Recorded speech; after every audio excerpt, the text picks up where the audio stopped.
Vamos ao tema da nossa aula de hoje: demônios. É a nossa aula de número 51. Nada a ver o 51 com demônios, ok? Mas vamos lá.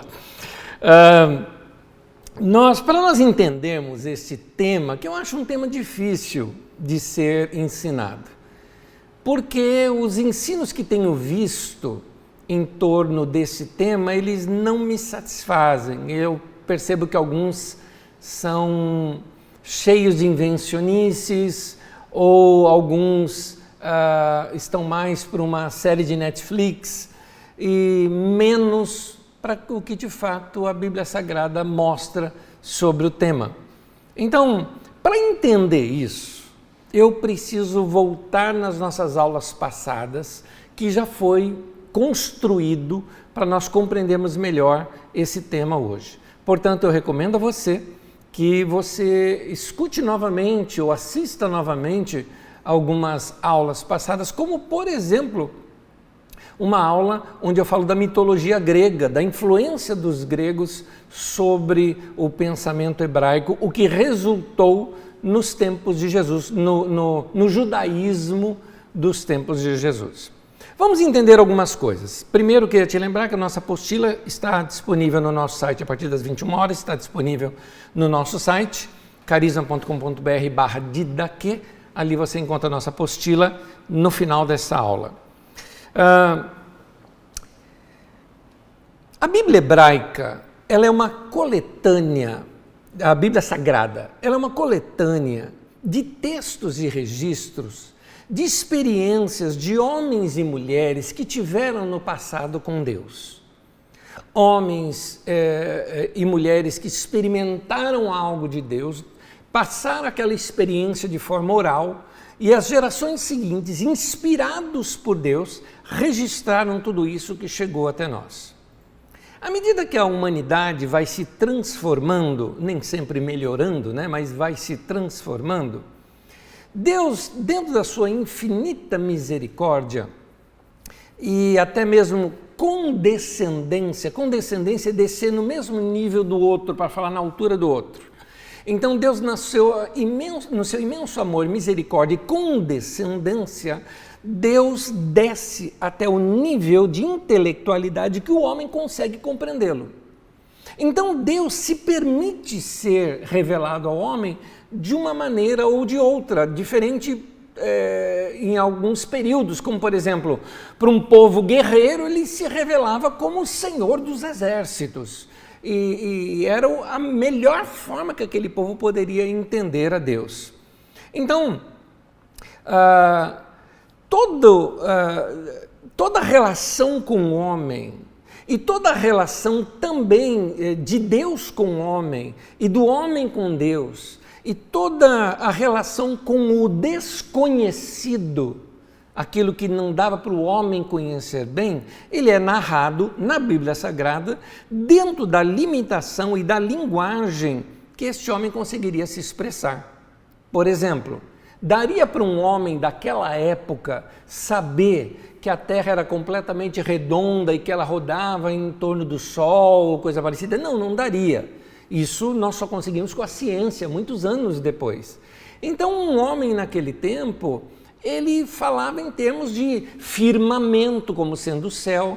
As estrelas, na verdade, ele imaginava como sendo pingentes no céu, que um dia cairiam sobre a terra, porque a ideia deles era que as estrelas eram pequenas luzes penduradas no céu, vamos dizer assim, enfeites, de uma grande abóbada. Era essa a ideia do homem no passado. Isso transparece em muitos textos das Escrituras. A Bíblia está errada? Não, ela está ali trabalhando dentro do limite que um homem daquela época conseguiria compreender.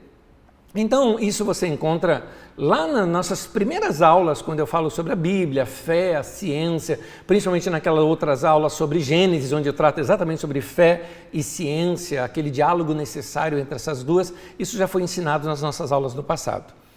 Então, nesse tempo antigo das Escrituras Sagradas, é importante a gente também entender uma linha cronológica aqui de pensamento. Por exemplo, Nos textos mais antigos da Bíblia Sagrada, como as tradições do Gênesis, por exemplo, algumas tradições antigas, você vai notar o seguinte: ali a religião, vamos dizer assim, a gente costuma chamá-las de hebraísmo, ou seja, eram os hebreus. Aí você fala, Anésio, não é judaísmo? Não, querido. Judaísmo surgiu muito tempo depois. Quando surgiu, por exemplo, para ter judaísmo, teria que ter nascido um cara chamado Judá, que foi o chefe de um clã que se tornou uma tribo, não é? A tribo de Judá, de onde vêm os judeus. Este Judá era um dos filhos de Jacó. Então, nos tempos de Abraão, ainda não existia o seu bisneto Judá, e muito menos o clã de Judá, e muito menos o povo judeu. Concorda comigo? Então, ali eram os hebreus. Então, dentro do hebraísmo, no pensamento dos textos hebraicos antigos, dos textos que demonstram o hebraísmo nos textos mais antigos, para eles, olha só, não tinha céu nem inferno, você não tem narrativa de céu e inferno como nós temos hoje. Para eles a vida era unicamente a existência. Morreu, acabou. Então, para eles, nesses textos antigos, eles entendiam que a bênção de Deus era viver bastante, ver netos, bisnetos, ver felizes. E depois que morre? Depois que morre, o pó volta à terra que o deu e o espírito volta a Deus que o deu. Pronto, era isso a ideia que eles tinham no passado. Então, nem mesmo é mencionado em nenhuma vez diabo ou demônios. Mesmo naquela narrativa da serpente lá no jardim, o texto em nenhum momento chama ali de diabo, em nenhum momento. Então, isso já está explicado lá atrás nas nossas aulas sobre Gênesis, tá? Então eu não vou repetir esse assunto muito aqui, só estou mencionando aqui. Anjo, sim. Algumas vezes aparecem os anjos. Por que razão? Porque a ideia deles era de que Deus era soberano sobre tudo, Deus era o único que existia. Então você tem ali um pensamento de que só existe Deus. Ora, se só existe Deus, então Ele é o Criador do bem e do mal. Aliás, você vai ver isso lá em Isaías 45:7, onde diz: eu crio o bem, eu crio o mal, eu crio todas as coisas, diz o Senhor. Então é um pensamento ali de que Deus faria tudo isso. Inclusive, você vai ver que anjos, quando aparecem nos tempos do hebraísmo, né, nos primórdios das experiências desse povo com Deus, anjos são agentes de Deus, como diz lá em Hebreus 1:14, né, no Novo Testamento. Eles são agentes de Deus, ou espíritos ministradores, né? Então, e eles serviam tanto para enviar uma mensagem de Deus, trazer uma mensagem de Deus, ou até mesmo, você pega lá, por exemplo, naquele texto do profeta Micaías, onde, é o Micaías mesmo, tá? Esse é o nome mesmo, não é o Miqueias não. Em 2 Crônicas 18:18, onde você vê, por exemplo, que ele fala de um espírito de mentira da parte do Senhor sendo colocado na boca dos profetas. Então ali, você não vê o nome demônio ali, você não vê espírito maligno. Para eles, até o mal também era feito através de um anjo. Ou, por exemplo, naquela experiência de Davi, lá de 2 Samuel 24, quando fala de um anjo que estava destruindo, matando gente e tudo mais, e ele postado lá ia destruir Jerusalém. Então o Davi intercede, faz ali o sacrifício e Deus impede que aquele anjo continue com destruição. Esse era o pensamento desse povo antigo sobre o desconhecido. Eu vou chamar de desconhecido aquilo que hoje em dia a gente chama de mundo espiritual, tá bom? Eu não vou usar o termo mundo espiritual porque ele não aparece nos textos bíblicos. Então, também desconhecido também não aparece. Então eu estou falando do desconhecido daqueles homens. Como é que eles iam expressar isso? À medida que iam aprendendo alguma coisa ou conseguindo novas palavras para se expressar, é que eles vêm trazendo o entendimento. Ora, passado o tempo, quando você tem ali as 12 tribos de Israel, você tem o assentamento na Terra Prometida, a organização, todas as tribos eram coiguais nesse sentido, até aí você não tem ainda institucionalizado o judaísmo. Mas com a ascensão de um rei em Israel, inicialmente da tribo de Benjamim, que era Saul, e depois surge o grande rei Davi, que era da tribo de Judá, e finalmente Salomão, que é da tribo de Judá, e a partir daí todos os outros reis são da tribo de Judá, porque depois de Salomão o reino se divide de reino do norte e do sul. Mas antes disso, já no momento em que Salomão assume o trono e centraliza tudo em Jerusalém, ele centraliza também a religião em Jerusalém. Então a religião agora ela se dava dentro de um templo que estava na capital, que era Jerusalém, que era a capital de todo o reino, que ficava em Judá. Portanto, o templo dos judeus. Por isso, a partir daí, começa a aparecer os judeus e o judaísmo. Com a divisão do reino norte e sul, isso ficou estigmatizado, não é? Então, o sul, os judeus, ou o judaísmo, e ao norte, daqui a alguns anos ainda, os samaritanos. Foi isso que você vai ver, você tem isso nas aulas passadas. Então, aqui tem uma clara modificação na religião. Antes, Deus caminhava com o povo ali através da Arca da Aliança e existiam vários santuários ao longo de Israel. Agora não. Agora tinha uma casa onde Deus habitaria, que era aquele templo na cidade de Jerusalém. Então, o judaísmo surge em torno disso. Com o reino já dividido, segue-se os anos, muitos anos, focando apenas no reino agora dos judeus, no reino do sul.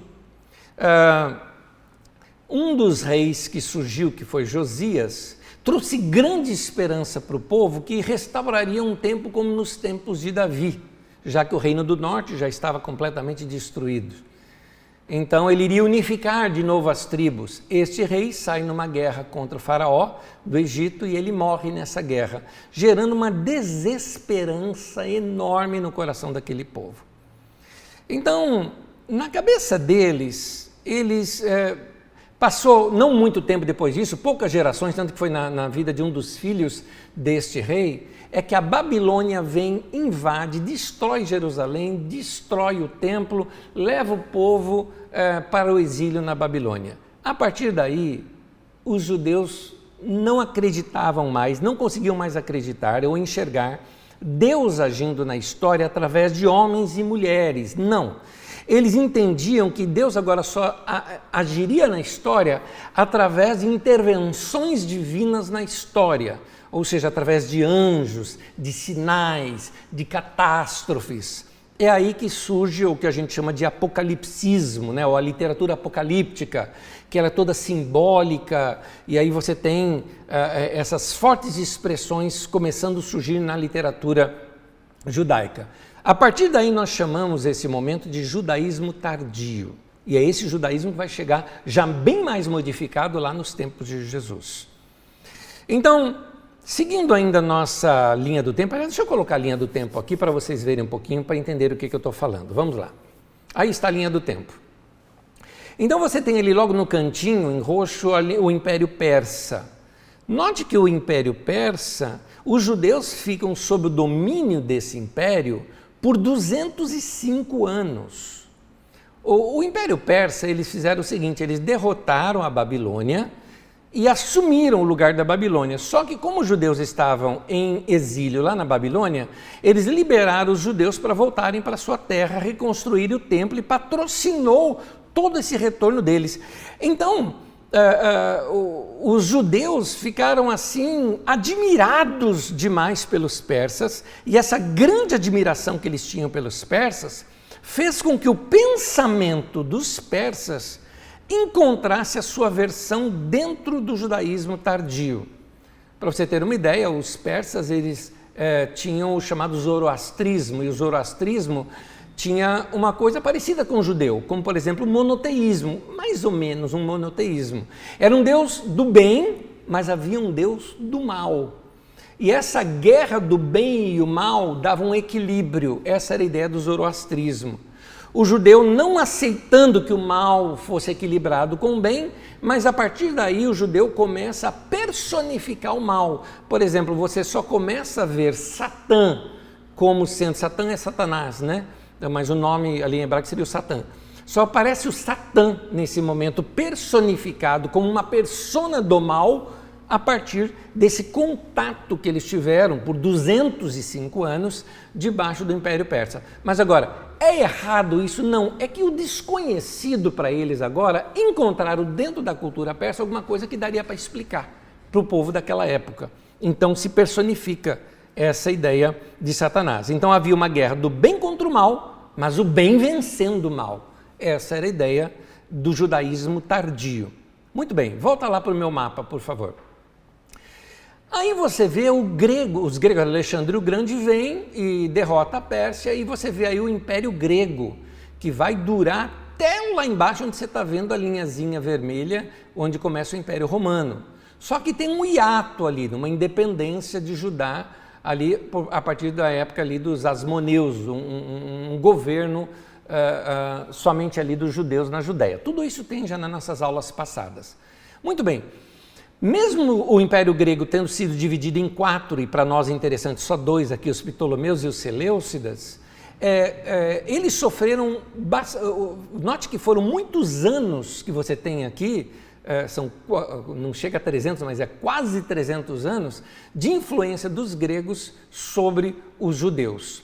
O que faz com que os judeus viessem a assimilar muito pensamento grego, ou quando eu digo assimilar um pensamento, é a maneira de pensar dos gregos. Por exemplo, nós aqui no Brasil, hoje, boa parte nossa temos a maneira de pensar, ou dos europeus ou dos norte-americanos. Nós não temos a nossa maneira aqui muito de pensar. Em algumas coisas nós temos aqui a prevalência da nossa cultura brasileira, mas muita coisa do nosso pensamento, da nossa ideia capitalista, tudo isso vem dos europeus ou dos norte-americanos. Então, da mesma forma, eles, debaixo agora da influência dos gregos, eles assambarcaram a língua grega, a cultura grega, o pensamento grego, a construção do pensamento grego.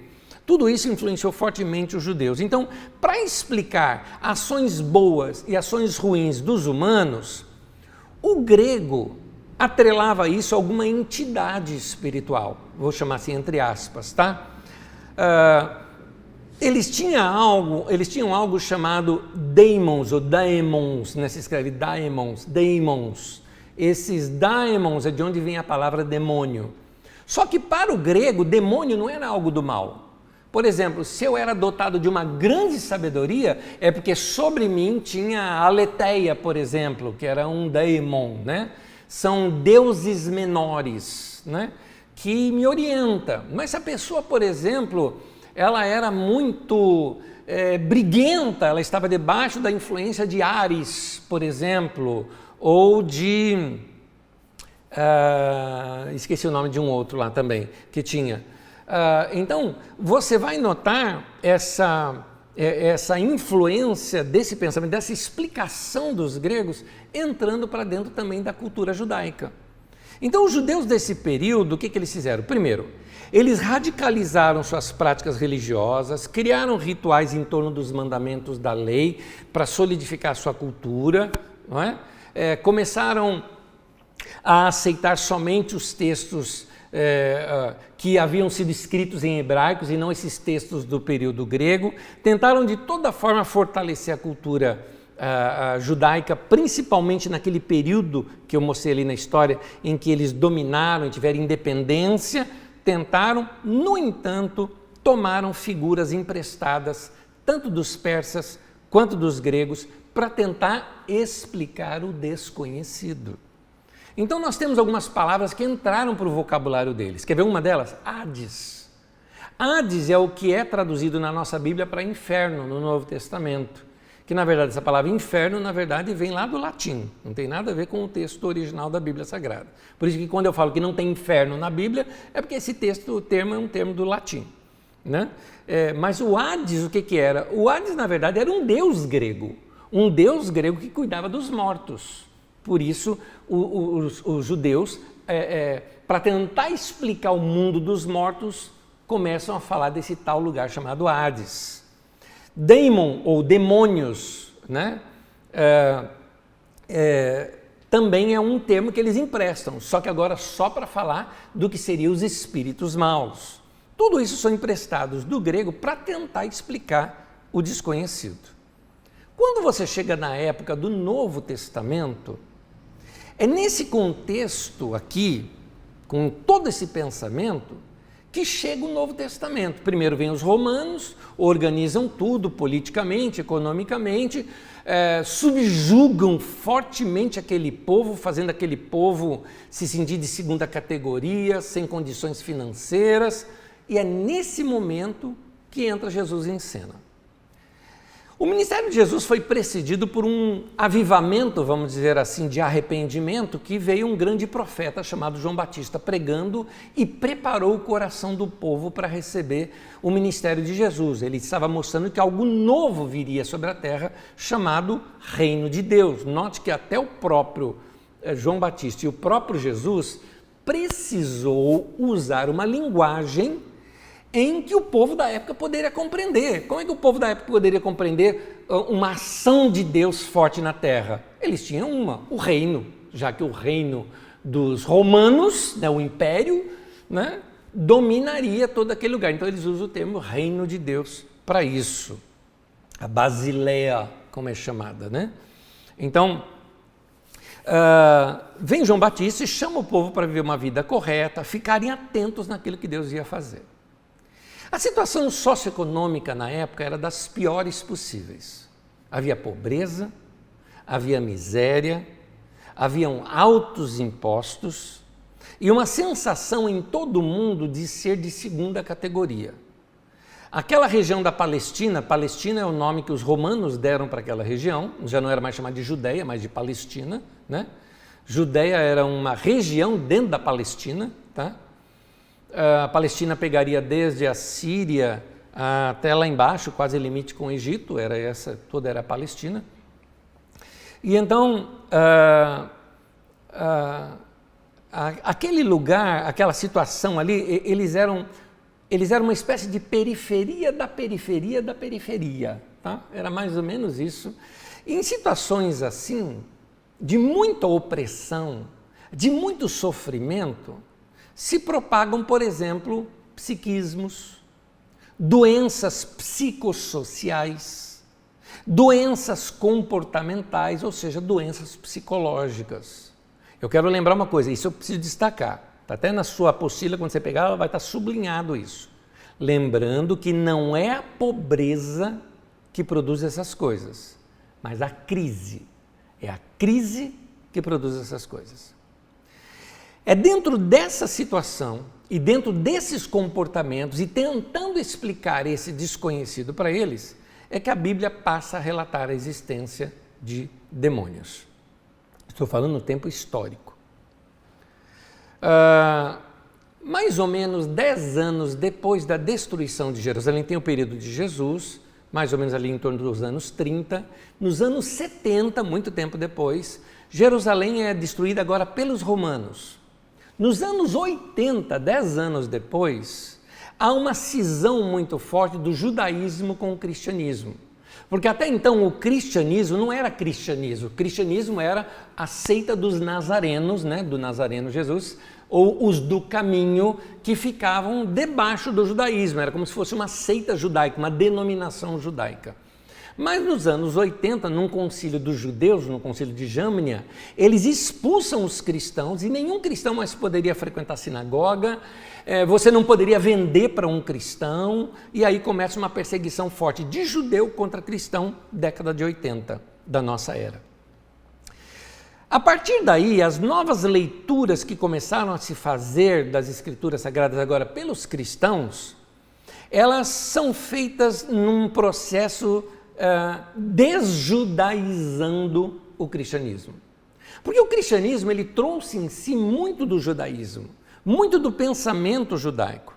E é interessante você notar, você vai estudar isso comigo mais adiante um pouquinho, não muito longe daqui dessa data, você vai estudar comigo a formação dos textos do Novo Testamento. Você vai ver que os textos do Novo Testamento, antes daquela destruição de Jerusalém, o concílio de Jâmnia, ou seja, década de 70 e 80, eles ainda trazem muita influência de judaísmo. E aqueles textos posteriores a isso vão perdendo aos poucos essa influência do judaísmo. Então, por quê? Porque muitos desses textos, os cristãos sendo espalhados pelo mundo, começaram a ser escritos para povos que não tinham nada de judeu neles, não tinham nem sequer relação alguma com o judaísmo. Então, alguns textos simplesmente eram incompreensíveis para esse povo. Por exemplo, vamos notar como essa expressão demônio foi saindo na sequência cronológica dos evangelhos. Olha só. Tem essa expressão aqui no singular, no plural e o total delas. O Evangelho de Marcos, que é o primeiro a ter sido escrito, você tem ali 14 menções. O segundo a ter sido escrito é Mateus, que tem 11 menções. No entanto, Lucas, é interessante, Lucas, apesar de ter sido escrito depois, veja bem, a compilação final que nós temos de Lucas é depois. Porque Lucas começou de fato a escrever o seu evangelho lá na década de 60, bem no comecinho da década de 60, quando Paulo ainda, por exemplo, estava vivo. E Lucas andava com Paulo, quando Paulo está preso ali em Cesareia, né, é o momento que Lucas tira para fazer um pouco da sua pesquisa.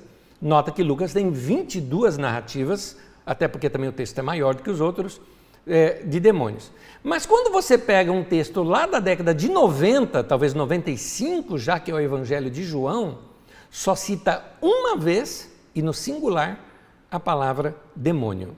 Então, o Evangelho de João, ele é escrito numa época em que a desjudaização do Novo Testamento já está bem avançada. Então você vai notar essa descolada desses termos que eram muito ligados ao judaísmo da época de Jesus. Muito bem, eu sei que talvez você esteja assim com já pergunta na mente. Anésio, você não acredita em demônios e tudo mais, querido? Eu vou explicar isso aqui adiante. Primeiro, já expulsei demônios, já lidei com pessoas possessas por espíritos imundos, conheço o poder do nome de Jesus, opinião minha, aliás, vou dizer opinião, é minha convicção, eu sei que demônios existem, mas eu quero te mostrar, na verdade, porque isso já está claro para nós, na igreja evangélica a gente conhece muito sobre isso.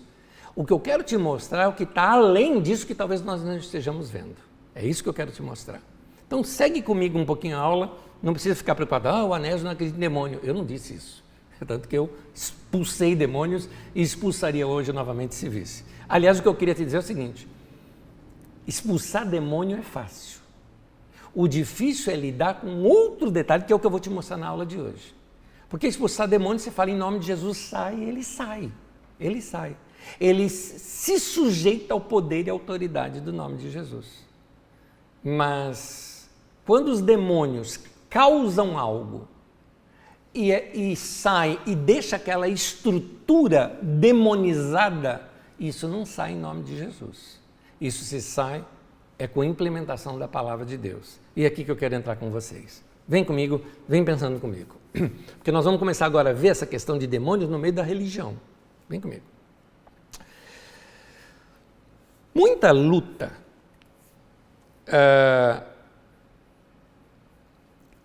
que algumas pessoas travam pode ser um reflexo de lutas interiores que nós mesmos projetamos em outras pessoas, e isso trava muito da nossa vida. Eu vou explicar isso mais adiante. Primeiro, eu queria ler um texto com vocês. O texto é de Marcos, no capítulo 1, do versículo 21 ao 28.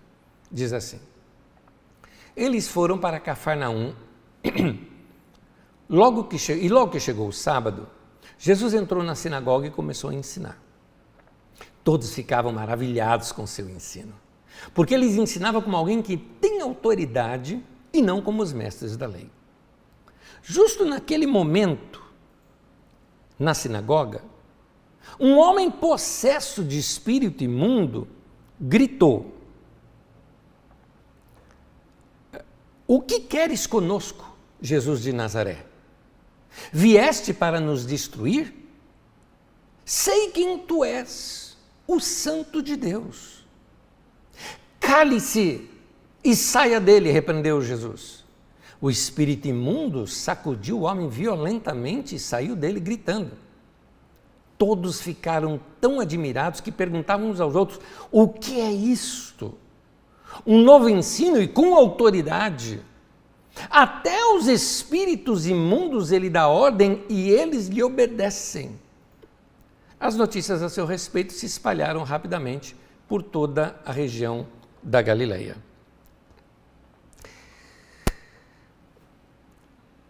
É curioso você notar uma coisa aqui nesse texto. É na sinagoga que Jesus encontra um homem possesso de demônios. Vem comigo. Você já estudou aqui comigo, por exemplo, a criação do texto de Marcos, como é que ele foi feito. E eu te mostrei um pouquinho ali, que nós vamos examinar isso depois nos outros evangelhos, algumas coisas. Primeiro, eu disse aqui já, os evangelhos não foram feitos para evangelizar. Os evangelhos foram escritos para catequizar a igreja, para educar a igreja para conhecer os caminhos do Senhor. Muito bem, mais uma coisa. Os evangelhos também eles foram colocados numa ordem de ensino, didática. Você vai notar, por exemplo, o evangelho de João. Você tem um milagre e um ensinamento, um milagre e um ensinamento. Sempre está ligado uma coisa com a outra. Você vê um cego sendo curado e Jesus mostra um confronto com os fariseus, mostrando na verdade que ali tinha um cego que passou a ver e gente que via, mas que não estava enxergando Jesus, não estava vendo Jesus. Gente que enxergava, mas não via Jesus. Então, você vê que todo milagre relatado na Bíblia, ele tem um motivo de ter sido relatado. Por que, com tantos demônios que Jesus lidou e expulsou, este aqui foi registrado? Tem outros também, mas por que este aqui foi registrado? É interessante notar. O que era a sinagoga? A sinagoga, ela era uma reunião de pessoas piedosas, feita com o objetivo de orar e ouvir as Escrituras. Você não tinha Bíblia naquele tempo individual, como eu tenho a minha, você tem a sua, eu tenho a sua.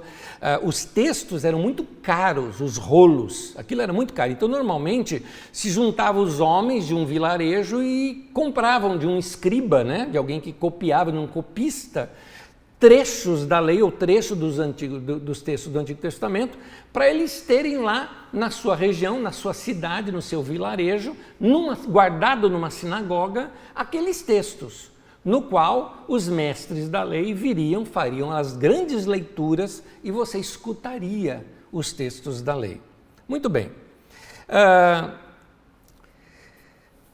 O normal é que todo mundo ali seria gente piedosa, são, curado. É anormal essa ideia de um endemoniado ali. Por que razão? Num contexto sociocultural ali de Cafarnaum, ali daquela época, é de se imaginar que aquelas pessoas presentes ali na sinagoga não fosse um grupo muito grande, porque não eram assim as sinagogas. Geralmente era um grupo pequeno, mais aqueles religiosos interessados. O povão, na sua maioria, principalmente na Galileia, não era muito de frequentar sinagogas. Sinagogas eram mais algumas lideranças do povo, mais piedosas que frequentavam. E normalmente era sempre o mesmo grupo, vizinhos de longas datas, por exemplo, que frequentavam. Diferente das nossas igrejas hoje, que tem muitos visitantes, não é esse o panorama das sinagogas naquele tempo. O panorama das sinagogas é que era sempre aquele grupinho, aquelas famílias, porque eram famílias dedicadas e devotas. No entanto, o texto sinaliza aqui agora uma coisa interessante, que muitas vezes é no meio dos grupos mais religiosos e até muito dedicados que nós vamos encontrar estes demônios atormentadores e até persistentes naquele lugar.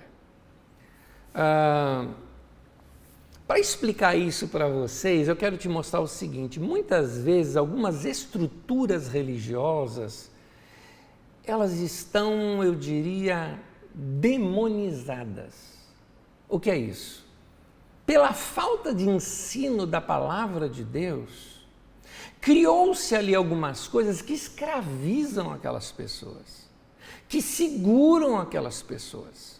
E este endemoniado, que aqui é um endemoniado mesmo, era um homem possesso por espírito imundo. Esse endemoniado mostra isso, que está no meio da sinagoga e está com um demônio ali.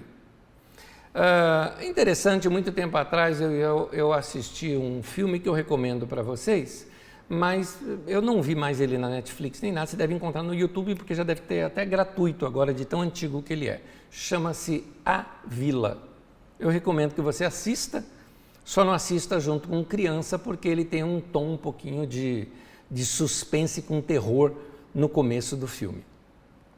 E este filme mostra algo, eu preciso dar, não é um spoiler aqui para você, mas uma resenha, mostra um povo que decidiu viver longe da sociedade e ali eles criaram o seu próprio esquema religioso, de modo que eles criaram alguns monstros que eles mesmos se fantasiavam, os anciãos ali se fantasiavam de monstros, escondidos de todo mundo, só entre os anciãos que sabiam disso, e diziam que eram os monstros da mata, aqueles monstros para que ninguém fugisse daquele vilarejo. Assim, eles ensinariam aquelas crianças e aquelas famílias dentro daqueles caminhos de santidade que eles tinham dentro daquele grupo, para que eles não se contaminassem com o mundo. E aí o filme tem toda uma coisa em torno disso. É interessante. Algumas igrejas criam isso. Eles pegam a ideia de demônios, colocam medo no povo de modo assim, olha, não... Por exemplo, foi dito para mim, não faça faculdade, porque senão você vai se afastar dos caminhos do Senhor. Bom, outros, que eu não passei por isso, mas outros passaram em igreja algo assim, você não pode assistir televisão, porque a televisão é um instrumento do diabo, né? Até o pessoal quando via antena de televisão falava, lá o chifre do capeta. Alguns de vocês devem conhecer essas expressões muito características da década de 70, até a década de 80 ainda durou um pouquinho isso. Então, esse fanatismo onde cria demônios, onde não existe demônio, né? Eles na verdade trazem uma opressão tão forte sobre aquele grupo que cria determinadas neuroses dentro daquele povo. Gente, eu não nego a existência de demônio, a Bíblia cita. No entanto, muitas neuroses se confundem com demônios, assim como muitos demônios se escondem por trás de neuroses. Vou explicar isso agora na prática, totalmente fora aqui do meu texto, do meu ensino de hoje, na prática. Vou contar uma história para vocês antiga, na qual eu aprendi. Tive uma grande lição. Na minha adolescência eu era muito dedicado ao Senhor, muito, muito. Eu era assim, apaixonado por Deus, orava muito, horas de dia, e dedicação à leitura das escrituras sagradas fortemente. Eu tinha entre meus 16 ou 17 anos de idade, acho que já nos meus 17, e eu me tornei líder dos adolescentes. Eu estava naquele tempo, né, vou citar nomes porque eu estou elogiando esse povo. Eu era membro nesse tempo da Primeira Igreja Batista da Lapa. E lá na Primeira Igreja Batista da Lapa nós estávamos experimentando uma renovação, principalmente que começou com os adolescentes. Fomos batizados com o Espírito Santo, aquela experiência pentecostal. Foi uma coisa maravilhosa que depois a mocidade também experimentou e aí se espalhou pela igreja. Já tinha algumas pessoas na liderança, como o próprio pastor Davi Clava, finado, falecido e honroso pastor como era, sua esposa Aline, mulher de Deus, de oração. Eu lembro do Paulo, que hoje é pastor lá da Primeira Batista da Lapa, era meu companheirão, que a gente orava junto e buscava Deus juntos. A gente tinha experiência com Deus muito fortes. Ora, nesse tempo, o que a gente era? Nós ficávamos ali no culto, chegava mais cedo para orar e tudo mais. Quando tinha uma manifestação de pessoa endemoniada lá no culto, nós tínhamos a seguinte prática. Alguém lá está endemoniado, alguma coisa, tira da reunião, leva para uma salinha lá no fundo e taca ali oração que vai expulsar o demônio. Eu era dessa turminha dos Ghostbusters. Culto bom para mim era culto que caía endemoniado. Porque aí vão expulsar demônio. E quando era aquela festa, né? Gente endemoniada, a gente levava lá e sai, aquela coisa toda tal. E o demônio estribuchava, saía. E a gente ficava vibrando com tudo aquilo. Muito bem. Um dia eu tomei uma grande lição. E a lição foi o seguinte. Era um culto de quarta-feira, reunião de oração da igreja. Começamos lá, daqui a pouco uma pessoa lá grita, uma moça, e a gente pegou, levou lá para o fundo, né? E sai demônio, e sai demônio, e sai demônio, e demônio não sai. Aí vem um irmão, pega a Bíblia, abre no Salmo 91, lê. O outro deu uma rajada de língua, quem não sabe o que é isso, os pentecostais sabem traduzir isso aí que eu estou falando. Uma rajada de língua estranha lá para queimar o demônio, e um queima, o outro amarra, o outro solta, e não sai nada. Acabou o culto e a gente não tinha expelido aquele demônio. Passa-se um tempo, porque certamente ele atendeu algumas pessoas, foram lá chamar o pastor para resolver aquela situação. Nós estávamos ali mais ou menos umas 10, 15 pessoas mais ou menos, tudo expulsando demônio, o demônio não saía. Era uma menina, magrelinha, tudo mais. E aí, o pastor Davi Clava chega, olhou para nós assim e falou, gente, larga a menina. E a gente, eu era um, né? Pastor, mas é muito forte. Ele falou, eu disse, larga a menina. A hora que largamos a menina, que a menina estava assim, agitada, ele pegou a menina, ajudou ela a levantar, abraçou e falou assim, filha, tá tudo bem, fica aqui comigo, tá tudo bem. E a menina desabou a chorar. Aí ele fez só assim pra gente, ó, sai, deixa eu com ela, fica só minha esposa aqui. E aí, a gente, que nem dizia minha avó, enfiamos o rabinho no meio das pernas e saímos. Eu acredito que muita gente já sofreu de situações assim, no meio dessas brincadeiras que se fazem com gente endemoniada em algumas igrejas que fazem show em cima disso. Pega uma pessoa quase que numa hipnose, vamos dizer assim, leva lá na frente, fala, não fala. Eu estou dizendo isso, gente, porque cada absurdo que eu já vi, demônio que fala em quem você não pode votar porque é dele, que você deveria votar porque é dele, isso, demônio de época de eleição, isso eu já vi, é recente isso, tá? Demônio, eu me lembro quando... Isso já era na juventude, quer ver? Eu vou te dar a data, mais ou menos no início da década de 90, num desses programas ao vivo, né? E demônio, qual é teu nome? Ele, Plock Monster, né? Plock Monster, na verdade, era uma tatuagem da figurinha do chiclete Plock que você passava aqui. Enfim, você vê pessoas ali que, na verdade, estão com problemas de neuroses sendo confundidas com demônios. Mas da mesma forma, eu quero olhar o outro lado agora, que algumas situações que são de demônios são confundidas às vezes não com neurose, mas com religiosidade. Eu queria que vocês olhassem um pouquinho mais além daquilo que nós entendemos hoje como demônios e vissem o seguinte, presta atenção no que eu estou falando. Existem demônios e, entre aspas, demônios. Os piores demônios, demônio mesmo, talvez sejam justamente os, entre aspas, demônios, ou seja, aqueles que não são de fato demônios, mas são neuroses que são embutidas em nós e que carregamos ao longo da vida. Boa parte dessas neuroses vem de natureza religiosa. Por quê? Porque a igreja atrai pessoas que às vezes encontram no ambiente da comunidade uma oportunidade para desenvolver algumas patologias delas, que nós poderíamos enumerar algumas delas que são doenças. É doença da alma, doença interior, que talvez precisaria de um tratamento até psicoterapêutico ali sobre a pessoa. Por exemplo, quer ver um deles? Mania de grandeza. Anete, o que tem a ver isso com um demônio? Querido, eu diria que alguém com mania de grandeza, principalmente se tornar líder de uma igreja ou de um determinado grupo, ele vai massacrar os outros, ele vai oprimir os outros. E a opressão, para mim, fica claro, se tem uma opressão, para mim já é algo demoníaco. Agora, esse demônio não sai em nome de Jesus. Esse demônio sai quando você conhece a verdade te liberta. É a palavra de Deus que limpa a nossa alma, que nos livra dessa sujeira. Por isso que os demônios são chamados de espíritos imundos. E Jesus disse que a palavra dele limpa. Então é isso. O que falta é ensino.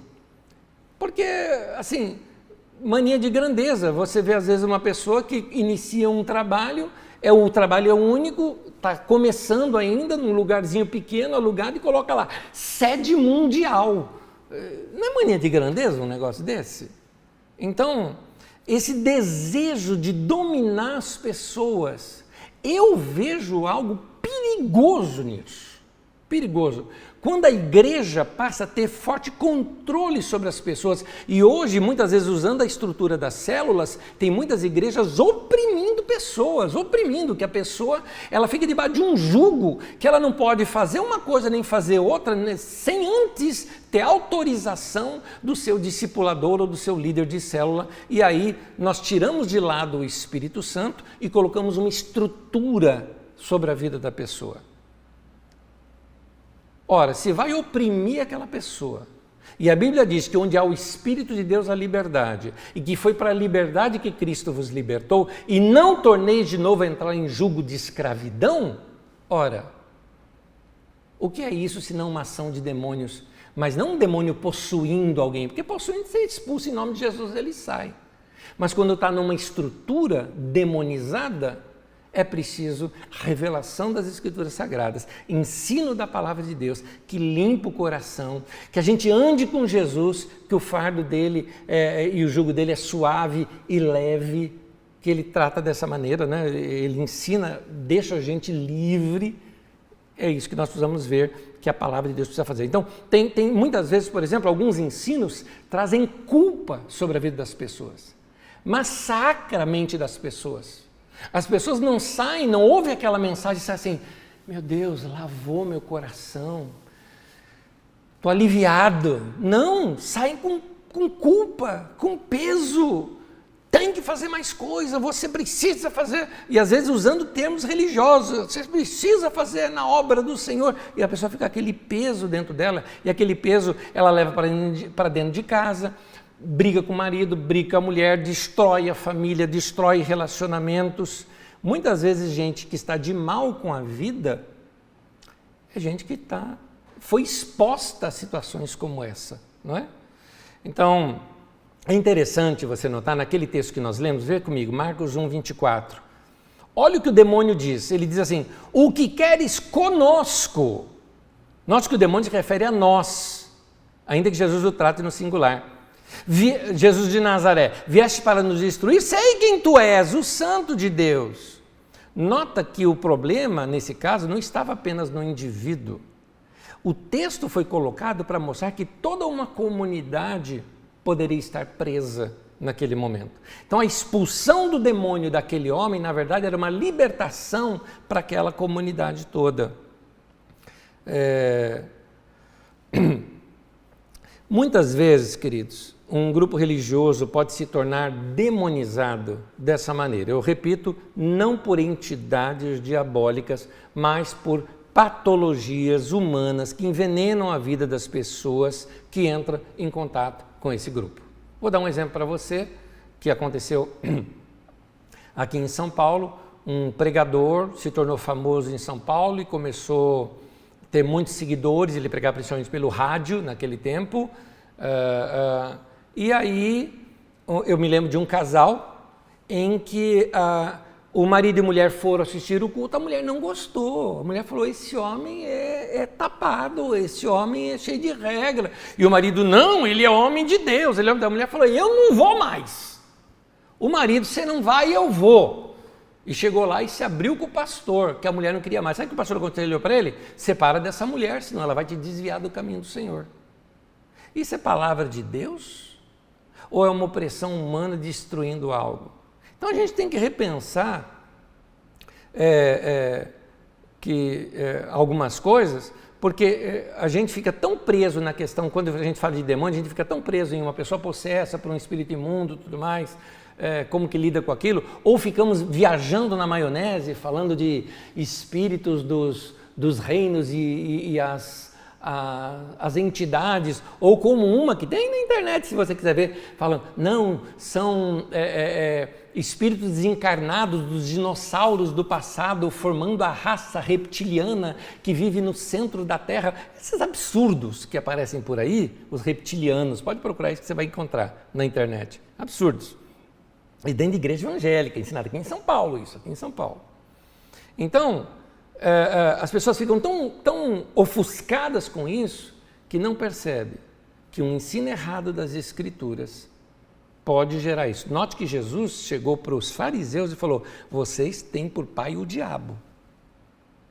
por causa do que o ensino que eles davam prendiam as pessoas. Aquele texto que diz o ladrão vem para matar, roubar e destruir, que a gente interpreta, eu não interpreto dessa maneira, mas que normalmente a gente interpreta como sendo o diabo, pega o texto lá, João capítulo 10, pega desde o capítulo 9, você vai ver que Jesus não está falando do diabo, ele está falando dos falsos mestres. Lá no texto de Coríntios, já no 2 Coríntios, no capítulo 11, no capítulo 11, no 12 também, mas no 11 ele trata isso. No 11 ele chega a dizer que alguns deles são enviados de Satanás, ou apóstolos de Satanás. Ele coloca ali, por exemplo, que eles são como espírito das trevas que se travestem de espíritos de luz. Então, Paulo ali pega uma situação onde ele mostra que esses falsos mestres estão no meio da igreja e que eles são, na verdade, ações malignas no meio da igreja. Ou seja, trazendo opressão, trazendo prisão sobre as pessoas e ensinando pouco das Escrituras Sagradas. Então, a escravidão, ao invés do povo ter liberdade, você vai ver que nesses grupos tem escravidão a ideias, escravidão a símbolos. Interessante, o cristianismo, principalmente o protestantismo, nos livrou tanto de símbolo e hoje o povo está preso a símbolo, está preso a bandeira de Israel, está preso a símbolos do judaísmo, rejudaizando alguma coisa que, segundo a Bíblia mesmo, já ficou lá para trás, era para uma época e que não é para nós hoje. Então, conceitos e preconceitos sendo trazidos fortemente na igreja. Ao invés de comunhão, você vê rivalidade, você vê fofoca, você vê julgamento. Ao invés de vida, essa comunidade está gerando morte. O resultado final é essa incoerência de uma igreja que proclama a vida, mas que na prática oferece uma caricatura da sua pregação. Os demônios que Jesus expulsa aqui são claramente aqueles que se camuflam bem no ambiente religioso. Então nós precisamos, queridos, procurar ambientes saudáveis, sem essas patologias. Jesus, por exemplo, diz assim, João 15, versículo 3, ele diz assim: vocês estão limpos pela palavra que eu lhes tenho falado. É importante você saber que a palavra usada aqui para limpos é exatamente o antônimo da palavra grega usada para imundo, que normalmente é usado para os demônios. Então, o espírito imundo, o pensamento imundo, a ação imunda que te leva para longe de Deus, Jesus disse, eu declaro vocês limpos pela palavra que eu estou falando para vocês. O meu ensino lavou a alma de vocês. Tirou essa sujeira toda onde o demônio faz o seu ninho. Vou continuar. Marcos capítulo 5, vamos pegar um outro caso de um endemoniado. Esse agora o demoniado conhecido como Gadareno ou Gerazeno. Só tirando de você essa dúvida, porque essa dúvida pode surgir nas perguntas depois. Gadara e Gerasa eram duas cidades muito próximas uma da outra, ali em Decápolis. Decápolis era 10 cidades, certo? Então Gadara e Gerasa eram muito próximas uma da outra. O cemitério nunca ficava dentro da cidade, os sepulcros eram fora da cidade. Então, na mente de um dos escritores do Novo Testamento, você está em Gadara. Na mentalidade de um outro escritor do Novo Testamento, que é o caso de Marcos, você está em Gerasa. Então, Gadareno ou Gerazeno depende do ângulo que você vê. Talvez ele estivesse ali bem na divisão das duas cidades. Então, por isso aqui em Marcos está como Gerazeno. Marcos capítulo 5, versículo 1 em diante, diz assim: eles atravessaram o mar e foram para a região dos Gerazeno, ou dos Gadarenos, são duas cidades, uma do lado da outra. Quando Jesus desembarcou, um homem com um espírito imundo veio dos sepulcros ao seu encontro. Este homem vivia nos sepulcros e ninguém conseguia prendê-lo, nem mesmo com correntes, pois muitas vezes lhe haviam sido acorrentados pés e mãos, mas ele arrebentara as correntes e quebrara os ferros de seus pés. Ninguém era suficientemente forte para dominá-lo. Noite e dia ele andava gritando e cortando-se com pedras entre os sepulcros e nas colinas. Quando ele viu Jesus de longe, correu e prostrou-se diante dele e gritou em alta voz: Que queres comigo, Jesus, filho do Deus Altíssimo? Rogo-te por Deus que não me atormentes. Pois Jesus lhe tinha dito: sai deste homem, espírito imundo. Então Jesus lhe perguntou: qual é o seu nome? Meu nome é Legião, respondeu ele, porque somos muitos. E implorava Jesus com insistência que não os mandasse sair daquela região. Uma grande manada de porcos estava pastando numa colina próxima. Os demônios imploraram a Jesus: manda-nos para os porcos, para que entremos neles. Ele lhes deu permissão e os espíritos imundos saíram e entraram nos porcos. E a manada de porcos, cerca de 2.000 porcos, atirou-se precipício abaixo, em direção do mar, e nele se afogou. Os que cuidavam dos porcos fugiram e contaram esses fatos na cidade e nos campos, e o povo foi ver o que havia acontecido. Quando se aproximaram de Jesus, viram ali o homem que fora possesso da legião de demônios, assentado, vestido e em perfeito juízo, e ficaram com medo. Os que estavam presentes contaram ao povo o que acontecera ao endemoniado e falaram também sobre os porcos. Então o povo começou a suplicar a Jesus que saísse do território deles. Quando Jesus estava entrando no barco, o homem que estivera endemoniado suplicava-lhe que deixasse ir com ele. Jesus não permitiu, mas disse: vá para casa, para sua família, e anuncie-lhes quanto o Senhor fez por você e como teve misericórdia de você. Então aquele homem se foi e começou a anunciar em Decápolis o quanto Jesus tinha feito por ele. Todos ficavam admirados.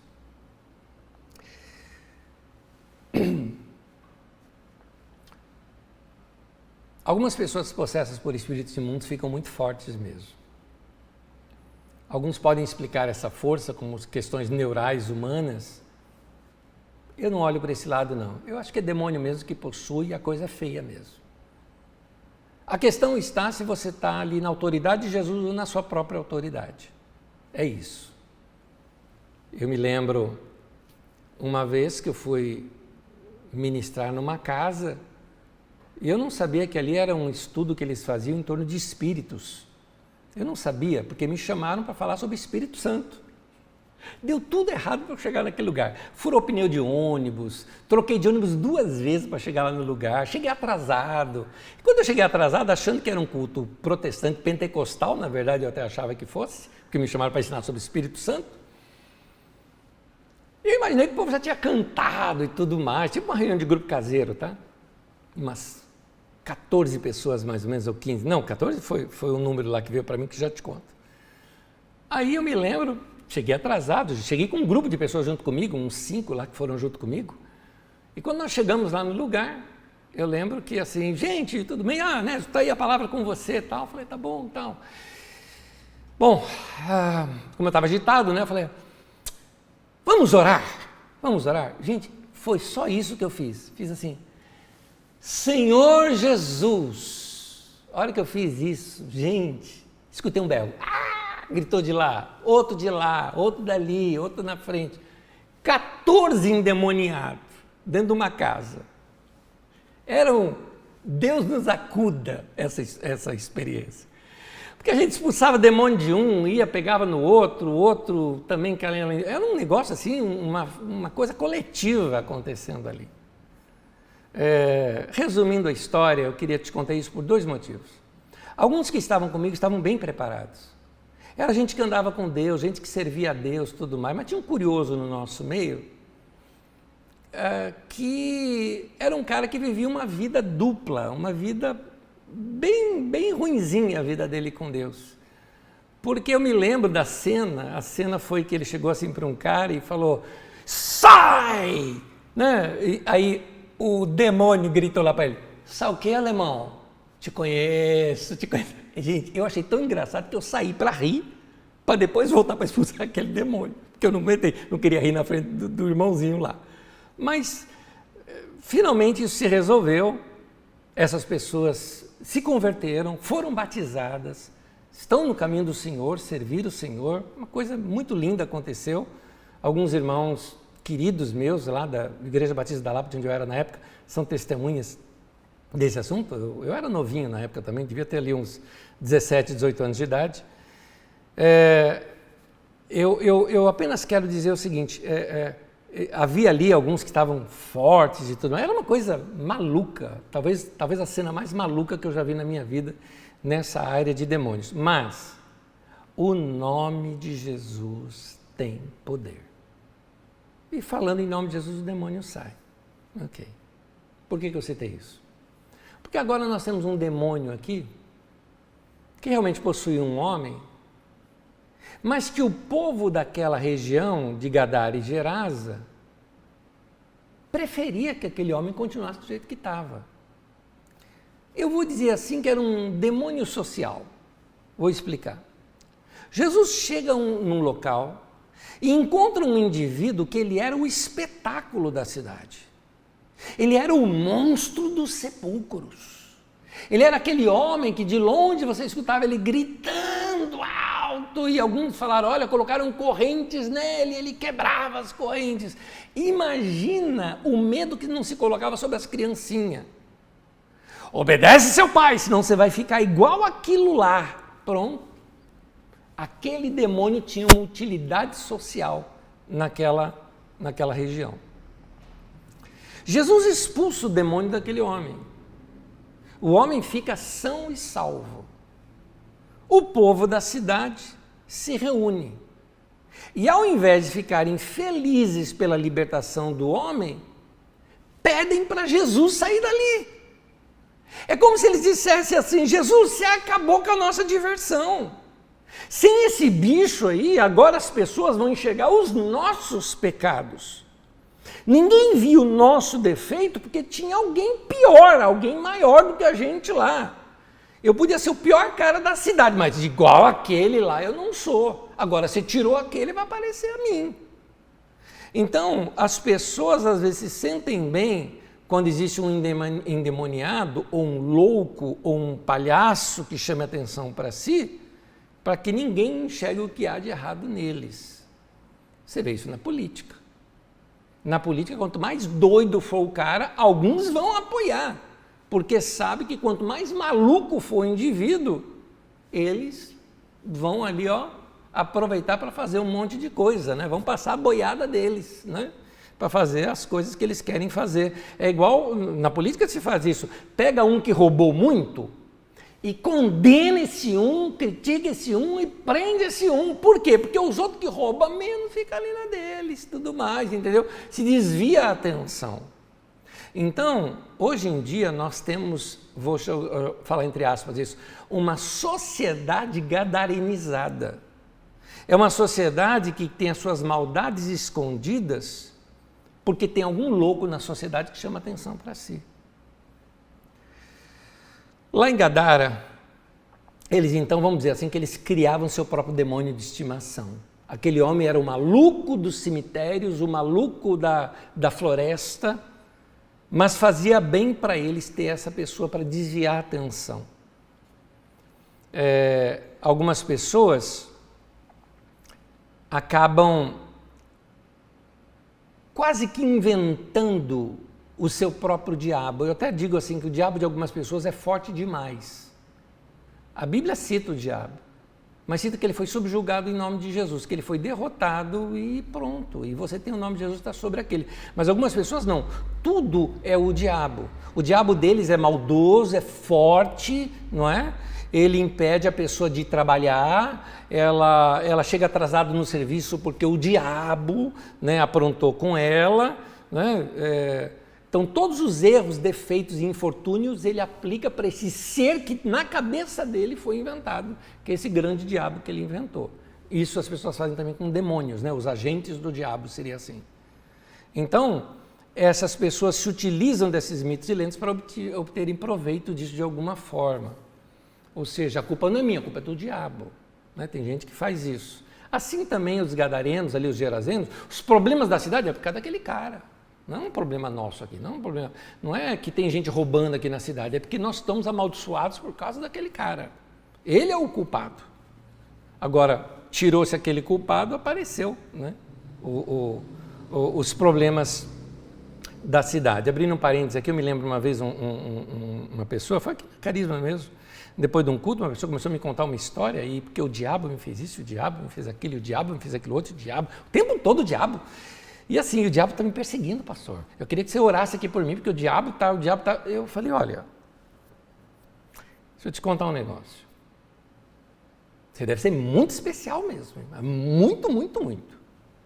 Porque nós temos quase 7 bilhões, naquele tempo era quase, hoje já passamos, quase 7 bilhões de habitantes no mundo. O diabo não é onipresente. Ele não consegue estar em todo lugar ao mesmo tempo. Ele só consegue estar num lugar. Ora, se ele não é onipresente, está num lugar e está perseguindo você deve ser assim muito perigoso para ele, né? Porque todo o diabo fica 24 horas por dia em cima daquela pessoa. Então eu acho que algumas pessoas exageram, criam esses demônios para justificar algumas situações que elas estão. Que na verdade essa pessoa está fazendo uma imagem daquelas crises interiores e jogando sobre esses demônios. Vamos ver um outro caso desse? Em Atos 19, agora o texto é bem longo, acompanha comigo porque o texto é bem longo. Atos 19, de 23 em diante. Naquele tempo houve grande tumulto por causa do caminho. Do caminho era a maneira como chamava a igreja naquele tempo. Um ourive chamado Demétrio, que fazia miniaturas de prata no templo de Ártemis e que dava muito lucro aos artífices, reuniu-se com os trabalhadores dessa profissão e disse: Senhores, vocês sabem que temos uma boa fonte de lucro nessa atividade? E estão vendo e ouvindo que esse indivíduo, Paulo, está convencendo e desviando grande número de pessoas aqui em Éfeso e em quase toda a província da Ásia. Diz ele que deuses feitos por mãos humanas não são deuses. Não somente há o perigo da nossa profissão perder sua reputação, mas que também o templo da grande deusa Ártemis cair em descrédito e de sua própria deusa, adorada em toda a província da Ásia e em todo o mundo, ser destituída da sua majestade divina. Ao ouvirem isso, eles ficaram furiosos e começaram a gritar: grande é a Ártemis dos Efésios. Ártemis é porque é o nome dela mesmo, que é o nome grego, tá? Os romanos que chamavam de Diana. Continuando. Em pouco tempo, a cidade toda estava em tumulto. O povo foi às pressas para o teatro, arrastando os companheiros de viagem de Paulo, os macedônios Gaio e Aristarco. Paulo queria apresentar-se à multidão, mas os discípulos não o permitiram. Alguns amigos de Paulo, dentre as autoridades da província, chegaram a mandar-lhe um recado, pedindo-lhe que não se arriscasse ir ao teatro. A assembleia estava em confusão. Uns gritavam uma coisa, outros gritavam outra. A maior parte do povo nem sabia por que estava ali. Alguns da multidão julgaram que Alexandre era a causa do tumulto. Quando os judeus o empurraram para frente, ele fez um sinal pedindo silêncio com a intenção de fazer sua defesa diante do povo. Mas quando ficaram sabendo que ele era judeu, todos gritaram a uma só voz durante cerca de 2 horas. Grande é a Ártemis dos Efésios. O escrivão da cidade acalmou a multidão e disse: Efésios, quem não sabe que a cidade de Éfeso é a guardiã do templo da grande Ártemis e da sua imagem que caiu do céu? Portanto, visto que esses fatos são inegáveis, acalmem-se e não façam nada precipitadamente. Vocês trouxeram esses homens aqui. Embora eles não tenham roubado templos, nem blasfemado contra a nossa deusa. Isso é importante você notar, que você não precisa xingar outra religião para pregar a sua, porque os primeiros líderes cristãos não faziam isso. E aí ele continua dizendo: se Demétrio e os seus companheiros de profissão têm alguma queixa contra alguém, os tribunais estão abertos e há procônsules. Eles que se apresentem, que apresentem suas queixas ali. Se há mais alguma coisa que vocês desejam apresentar, isso será decidido em assembleia conforme a lei.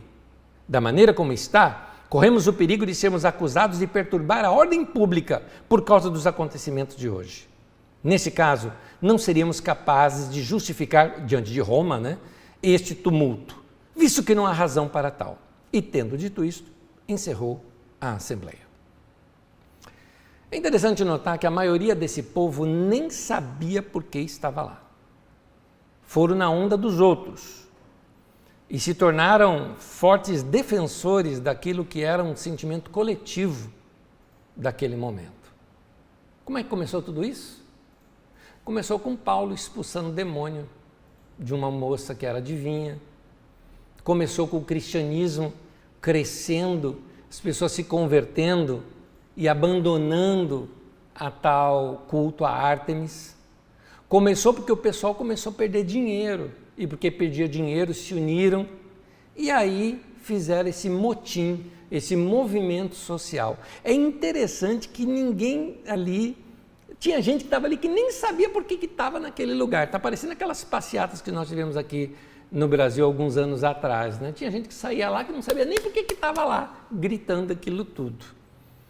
Então você vê isso em torcida de futebol, você vê isso em torcida ou seja, em militantes de candidato político, ou você vê também em fiéis de uma religião. Esse sentimento de coletividade que leva um povo às vezes até para briga, para barbárie, não é? Agora, como nesse texto, quando a pessoa é chamada à razão, aí se dispersa. Parece que se quebra aquele encanto na pessoa, então isso se dispersa. Como nós sabemos pela história, a igreja de Éfeso cresceu muito. É muito provável que muita gente que estava nesse exato momento aí gritando, grande a deusa Ártemis dos Efésios, né? E assim, gritando sem saber o porquê, sabe? Tipo torcida de futebol, Ártemis, Ártemis, né? Aquela coisa toda, deusa, nossa deusa, né? Estavam fazendo uma festa, não sabia nem por que estavam fazendo aquilo. Muitos desses que estavam lá causando esse tumulto todo, depois se converteram e estavam no meio da igreja. E talvez causando problema dentro da igreja também, não é? Os mesmos problemas. Muita gente, quando ela não tem paz interior, ela quer uma causa para guerrear, ela quer alguma coisa para brigar. Então ela vai para o quebra-quebra. O que é isso? Senão aquelas mesmas coisas que Jesus vem mostrando. O demônio pode estar num grupo pequeno, como de uma sinagoga. O demônio pode estar dominando uma região toda, que era Decápolis, no caso ali numa cidade, onde aquele povo estava todo ali. E você vê aqui agora também uma ação demoníaca agindo, trazendo tumulto, porque ia trazer apedrejamento e morte. Se você acha que isso não é de demônio, do que é então, né? Essa violência toda, só que os demônios não aparecem nesse caso, né? Precisa de ser esclarecido, e a clareza é que vai lançar luz no meio dessas trevas e dissipar essas trevas. É o que Jesus falou, vocês estão limpos pela minha palavra, a minha palavra dispersa essas trevas. Lucas 8, versículo 35, diz assim, falando daquele caso lá, daquele endemoniado gadareno ou gerazeno: quando o povo foi ver o que havia acontecido e se aproximaram de Jesus, viram que o homem de quem havia saído os demônios estava sentado aos pés de Jesus, vestido e em perfeito juízo. Meu irmão, eu vou terminar aqui, porque eu me prolonguei demais, e eu quero te dizer o seguinte: quando você estiver em conflito, quando você estiver em dúvida, quando você estiver com crises de alma, quando você estiver com ira, tudo aquilo que é obra da carne, né? A ira, divisão, rixa, briga, rodando lá dentro de você, corra para os pés de Jesus. Não lance esse mau humor sobre outros, não. Não desconta em quem está perto de você. Você quer brigar com alguém? Se olha no espelho e expulsa aqueles demônios de você. Fala, você não é isso. Você não é essa pessoa com essa ira toda. Então eu te dou aqui uma dica para você, na verdade não é uma dica não, é um conselho pastoral aqui para você. Separa um tempo, fique sozinho, busque a Deus, igual a Bíblia fala, né? Se fecha no seu quarto e fala com o teu pai que está em secreto, ele vai te ouvir. Conta para Deus as suas esquisitices. Conta para Deus os seus pecados. Conta para Deus esses devaneios enrustidos aí dentro de você. Fique aos pés de Jesus. Aliás, eu me lembro que todas as noites meu pai, quando ia orar, ele pedia perdão dos pecados daquele dia. E aliás, eu queria te perguntar, você já confessou seus pecados para Deus essa semana? Talvez alguns precisem chegar assim para Deus e falar o seguinte: Deus, com toda sinceridade, eu te peço perdão porque eu sou falso. Eu não sou isso que as pessoas pensam de mim. Ou se não, você poderia chegar assim para Deus e falar: Deus, eu te peço perdão porque eu morro de inveja de algumas pessoas. Eu tenho inveja disso, eu tenho inveja daquele outro. Hoje em dia, né? Eu tenho inveja daquele que tomou vacina. Né? Eu tenho inveja do carro daquele outro, eu tenho inveja da casa daquele outro. Você deveria chegar para Deus e falar o seguinte: Deus, eu sou egoísta. Eu posso ajudar tanta gente, mas eu não ajudo. Você podia chegar para Deus e falar assim: Deus, eu sou um cafajeste, porque eu traio meus melhores amigos.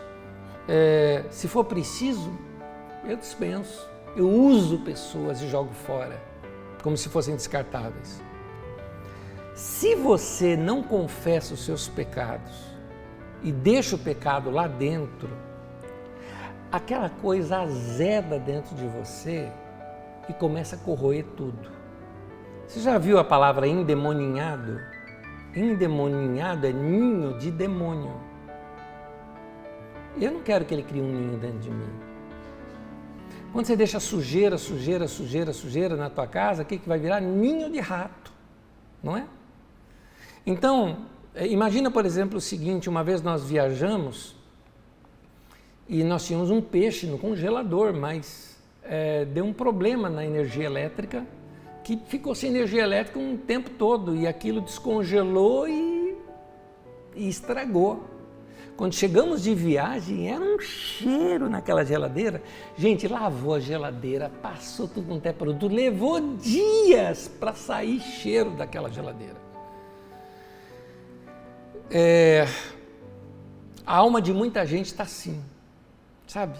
Deixou coisas apodrecerem lá dentro. Você precisa correr para Jesus, para os pés de Jesus e adorar Jesus. É isso que vai limpar você. Em Marcos capítulo 5, no versículo 6, na tradução de Almeida, naquele texto que nós lemos, ele diz assim: quando de longe viu Jesus, correu e o adorou. Eu tenho uma pergunta para te fazer, eu vou respondê-la, mas eu quero te fazer primeiro. Quem que correu para Jesus e adorou? Porque assim, falando aqui, por favor, me entenda, eu estou falando assim, se eu fosse o demônio, eu não ia correr para Jesus, eu ia correr de Jesus.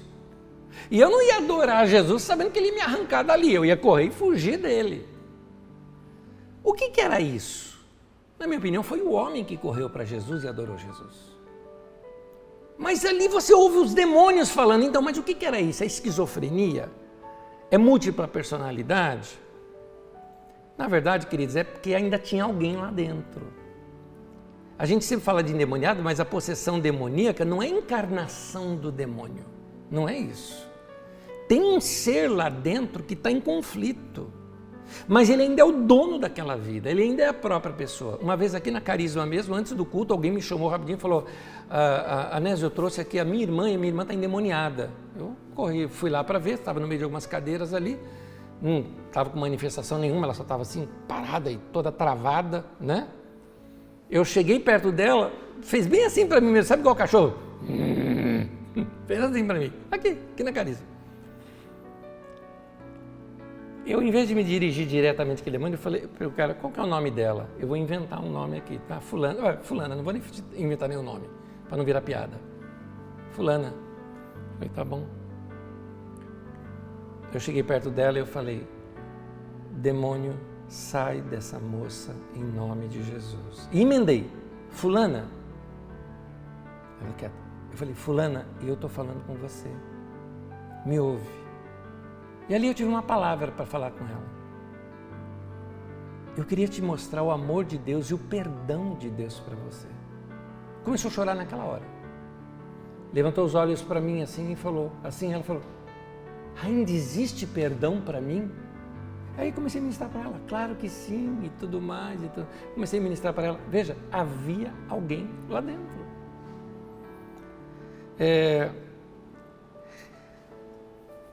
Jesus, como um bom pescador de homens, ele foi lá dentro daquele homem pescá-lo. Marcos capítulo 5, versículo 15. Quando se aproximaram de Jesus, viram ali o homem que fora possesso da legião de demônios, assentado, vestido e em perfeito juízo, e ficaram com medo.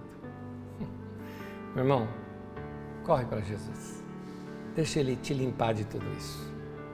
Eu te recomendo você ter um tempo devocional com a palavra de Deus diário, para sempre limpar a tua alma e lavar a tua alma. Um tempo diário de oração, quando você conta, estou chateado com tal coisa, estou azedo com tal coisa, estou bravo com tal coisa, para lavar a alma, porque para deixar sempre limpinha, porque uma casa limpinha não cria rato dentro de uma casa limpinha. Então, para que nada azede ali dentro de você, igual comida na geladeira, né? Para que nada azede lá dentro de você, não deixa essa sujeira, não deixa nada que dê para criar esse ninho dessas coisas. Porque muitas vezes o que os demônios fazem é isso. Eles vêm, instigam algo na vida da gente, não estão ali e a gente continua com aquilo que está lá dentro da gente. Então, gente, vamos abrir nosso coração para Deus. Confessar os nossos pecados para Deus, para a gente poder ser limpo, tanto pela palavra de Deus, quanto pela oração, manter o nosso coração e nossa vida limpa diante de Deus e sendo instrumentos de Deus para abençoar também outras pessoas. Próxima aula eu continuo, tem mais esse assunto para tratar, mas esse era o foco que eu queria te dar hoje. Vamos retomar, tem algumas perguntas muito boas aqui, muito boas mesmo, algumas nem eu sei responder, mas vamos lá, vem comigo. Primeiro vai começar com uma observação, olha só. A Fabiana disse o seguinte: uma das inúmeras razões que eu me identifiquei tanto com a Carisma foi exatamente não ver tais manifestações. Nunca presenciei, acredito que devido a tanta clareza nos ensinamentos. É interessante isso, Fabiana, pelo seguinte, de fato, nós já expulsamos muitos demônios de pessoas aqui, mas nós temos um procedimento na Carisma que uma vez que percebemos que alguém está com alguma situação de manifestação demoníaca, a gente retira essa pessoa para algum lugar, e alguns irmãos da própria comunidade, porque você não precisa ser pastor para expulsar demônio, qualquer cristão, esses sinais seguirão os que creem, em meu nome expelirão demônios, Marcos 16, versículo 17, todo cristão tem essa autoridade, só precisa estar de coração limpo para Deus, para fazer isso. Aliás, eu emendo isso, tá? Numa que foi colocada aqui, por último, que foi a Tatiane que colocou para a gente aqui, Tayane, né, que colocou para a gente. O que é que tinha de diferente naquele demônio que os discípulos não conseguiram expulsar? O que Jesus quis dizer com essa espécie, né, e como discernir o que é demônio? Porque são várias perguntas, Tayane, mas eu vou responder uma só aqui delas, que é o fato de que os discípulos não estavam com o coração preparado para Deus. Tanto que a resposta de Jesus para eles falou, não saiu por causa que você precisa de jejum e oração. O jejum e oração ali, não é que você precisa jejuar, jejum não expulsa demônio, e nem oração expulsa demônio, expulsa-se demônio ordenando em nome de Jesus, mas a oração e o jejum preparam o quê? O teu coração que prepara, muda a tua vida e trabalha na tua vida e te leva para perto de Deus, não é? Esse momento de introspecção que eu estou recomendando aqui para vocês, gente, vão limpar o coração, vão ter tempo com Deus, vão buscar o Senhor, pronto, faz isso, meu querido, que você está preparadinho. Outra coisa também, eu vou te contar um negócio. Meu pastor me dizia isso, aí já não era o Davi Clava, foi meu pastor Walter de Lima Filho. Walter de Lima Filho, ele chegou para mim uma vez e falou o seguinte, ele que me colocou no ministério, ele estava me instruindo, ele falou, Nésio, eu vou te falar um negócio. Se você chegar num lugar e falar de demônio o tempo todo, de demônio o tempo todo, de demônio o tempo todo, de demônio o tempo todo, aí faz a pessoa e põe a mão na cabeça e sai. Ele falou, vai cair uns 10 ali. E não é demônio, é que ela foi induzida àquilo. Então, aqui, lá na igreja, né, onde a gente estava, igreja da comunhão, nós não fazemos assim.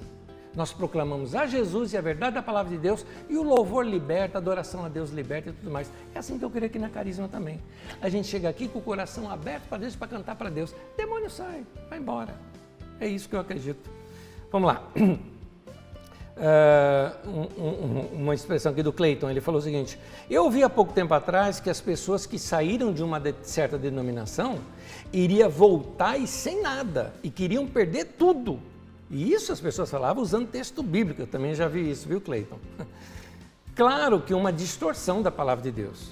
Podemos dizer que é uma mensagem demonizada? Eu diria sim. Porque se a verdade liberta e isso aqui aprisiona, então não é a verdade da palavra de Deus, é a mentira. E o pai da mentira é o diabo. É isso. Fabiana faz aqui uma pergunta sobre do endemoniado gadareno ou gerazeno, né? Realmente, textos bíblicos cita um ou cita outro. Olha a pergunta. Foi através dessa passagem que surgiu a expressão espírito de porco? Pois é, Fabiana, eu não sei. Isso daí a gente vai pesquisar na internet, eu acho que deve ser muito mais recente essa expressão. Realmente eu não sei. Pode ser, mas eu não sei, tá? É novidade. Eu nunca pensei isso, pra falar a verdade, então eu não sei o que te dizer.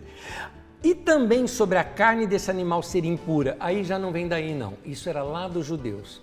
Os judeus estavam no deserto. Veja bem, os judeus não, os hebreus ainda. Os judeus já, os hebreus estavam no deserto. O povo de Israel, pronto, essa é a palavra que eu queria. O povo de Israel estava no deserto, 40 anos no deserto. Você imagina naquele calor de deserto criar porco? Isso iria ou não dar doença? Então, alguns animais foram proibidos exatamente por causa da doença. Era uma questão de saúde pública, essa proibição. Só que depois transformaram essa questão de saúde pública em religiosidade. Por isso que no Novo Testamento já fala o contrário. Paulo fala, pode comer de tudo que se põe na mesa, não tem problema, não é? Então, a ideia da carne desse animal ser impura vinha lá porque causava doença, né? Obviamente, lá do povo de Israel, lá no passado. A Márcia pergunta, como surgem os espíritos imundos? Olha, Márcia, eu vou te contar um negócio. Tem muita interpretação bíblica. Quando nós vamos estudar sobre o diabo, eu vou estudar um pouquinho melhor. Vou voltar nesse tema, eu não esmiucei o assunto do demônio. É que eu queria mostrar para vocês esse outro lado que normalmente não se fala, que é esse lado da questão social, de estruturas demonizadas. Vocês não notam isso? Vocês não notam uma demonização na economia, onde torna alguns ricos e outros pobres e miseráveis? Você não nota uma mente diabólica, muitas vezes, por trás de algumas políticas públicas? Você não nota isso? Então, é isso que eu chamo de demonizado, né? É uma ação que tem a inspiração demoníaca, mas o demônio não está lá. Eu vou dizer isso, por isso que uma pessoa mais adiante me pergunta se o nome de Jesus não expulsa isso. Eu vou responder isso mais adiante. Mas, quando a gente estudar, eu vou mostrar uma coisa para vocês. Existe uma interpretação que o pessoal dá, baseado num texto de Isaías e num texto de Ezequiel, que eu considero, desculpa gente, eu considero furada. É aquela ideia de que, primeiro, de que havia um anjo que chamava-se Lúcifer. Gente, Lúcifer é da Netflix, não tem nada a ver com a Bíblia. Você não encontra Lúcifer na Bíblia, não tem, pode procurar, não tem.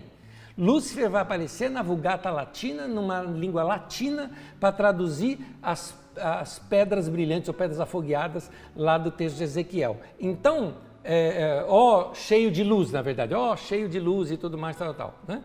Então, porque eles interpretam ali como sendo demônio. E ali não é o diabo. Ali o texto é uma profecia para o rei de Tiro. Está falando do diabo ali.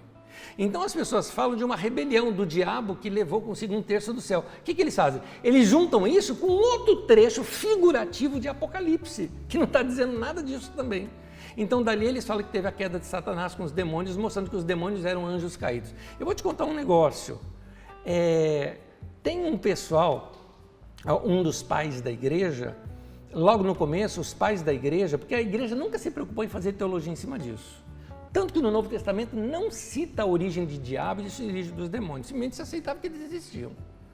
Nos pais da igreja, que é depois da época do Novo Testamento, começaram a se criar as teologias. Aí você vai ver alguns que disseram que esses demônios, eles eram, na verdade, espíritos de pessoas más que foram desencarnados, mas que estavam aí vagando. Era isso que a igreja no começo pensava, lá no 2º século, mais ou menos.